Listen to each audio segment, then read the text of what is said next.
Hello, my name is Oliver Luft. I'm the news editor at journalism.co.uk, and welcome to this, which is our inaugural use of video on the website to tell a story.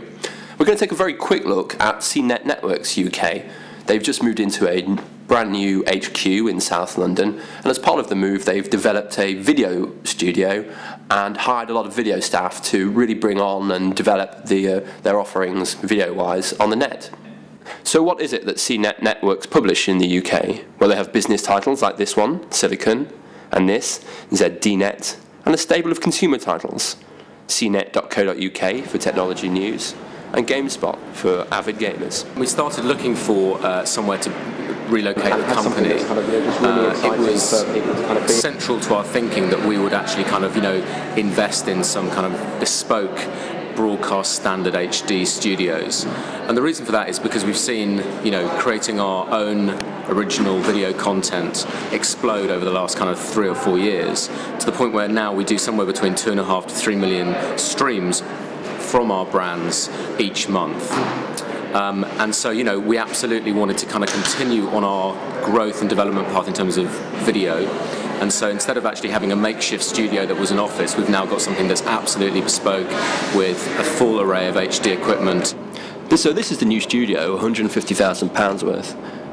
Sounds like a lot of money, but I suppose if you're a web-only publisher and your rivals, like FutureNet in this case, or VNU publications, have a legacy of print, then you've really got to push forward, because your web operation, I suppose, has to be so much better than theirs. But hark, what's that you say? VNU have also spent £150,000 on a video studio operation?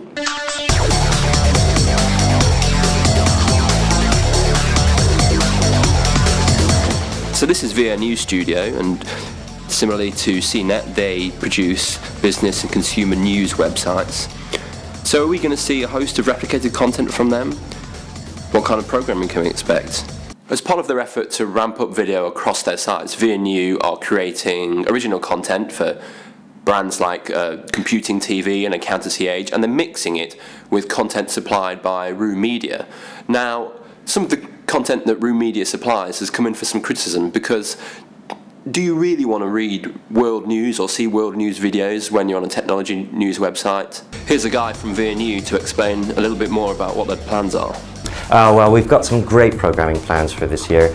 First and foremost will be our video reviews, and that's where we'll be looking at the latest hardware or software or consumer devices. You can use this scroll wheel to magnify into certain areas, which is great if you're photo editing. You can zoom in and take out that red eye.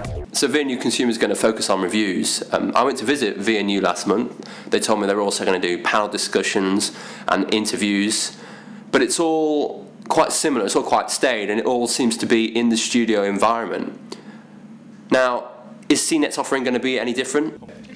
In the business area, CNET have shows like this. It's perhaps what you'd consider more traditional television news style. It's very BBC and very Forbes. In the consumer area, they're going to offer a little bit more magazine-style programming, and they're not afraid to get out of the studio. They've got a weekly show like this, Space Bubble. It's a gadget and news review show with high production values and sort of a comical edge, and it looks like youth TV, really. And for one of their other consumer brands, like this is GameSpot UK again, they're doing more in-depth look at computer games, behind-the-scenes interviews with developers, exclusive sneaky peeks at new games that are yet to hit the UK market.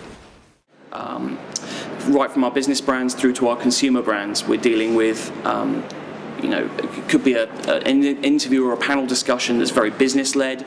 We could be doing some features, some reviews, something a bit more fun, a bit more studio-based, something along the lines of presenter-led MTV style of programming. So it varies a massive amount, and the key thing for us is to maintain a sense of versatility about it. On ZDNet, we're working with some new video types. We're doing a bit of experimenting. We'll be launching our first new show in a couple of weeks' time. And it's again, it's nice for people to see some investment put into something like video, and to start thinking about what we can do with the new facilities. Really opens up a lot of possibilities. So what is this? What's the new program? It's called I'm not going to tell you what it's called. You know, YouTube's really kicked in the door for online video now. People are familiar and aware and willing to accept online video, where maybe they weren't a few years ago. Now, where you go from that initial kind of like splurge of kicking in the door is kind of interesting. People are now more familiar with watching video on the web, but they're still not used to watching longer pieces of video on the web. The 10-minute mark is pretty much still the goal.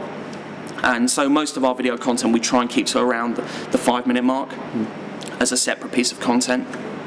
And the reason for this is simply because you find if you run to 10, 15, 20 minutes, you start to see people dropping off around the 10-minute mark. You know, people are watching a lot more video on the web, but they're still not quite ready for the 30-minute kind of sit down with the family style of watching that you still get with television.